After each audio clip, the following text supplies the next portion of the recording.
all familiar with arithmetic expressions like 2 plus 2 is equal to 4, or 2 plus 5 minus 6 divided by 2 is equal to 4. These are straightforward since we can directly calculate their values.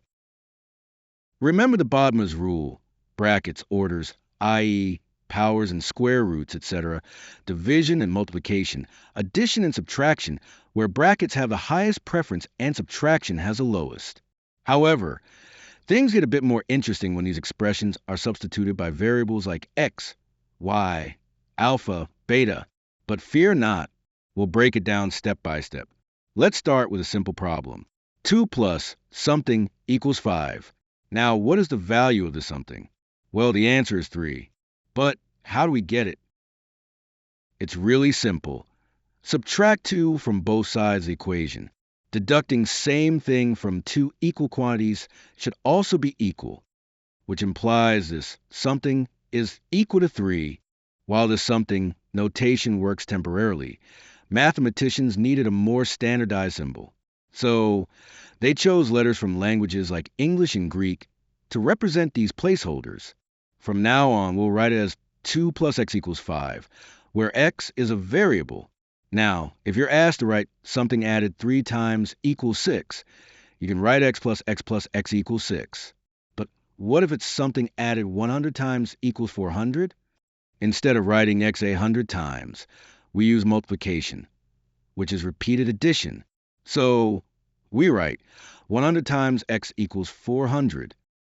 In algebra, the multiplication sign between variables or variables and constants are omitted, and we directly write it as 100x equals 400.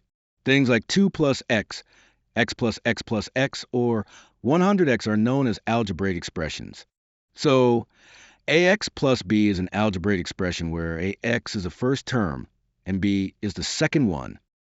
Each placeholder like x, y, alpha, beta is called a variable. In the expression ax plus b, I can put x equals 2, a equals 3, b equals 4 to obtain the arithmetic expression 3 times 2 plus 4 to obtain the value to be 10. When we wrote 2 plus x equals 5, it was an equation. It consists of some algebraic expressions on either side of the equality. If we write 2 plus x greater than 5, this would represent an inequation or an equality. Furthermore, repeated addition of variables result in multiplication, but what about repeated multiplication? This actually results in exponent or power of the variable. For example, x times x times x times x can be written as x to the power of 4, which is read as x raised to the power of 4. Today, we covered algebraic expressions, equations, and mathematical notations. In the next class, we'll explore how to solve equations. Thank you for watching. Please stay tuned, and don't forget to subscribe, and share.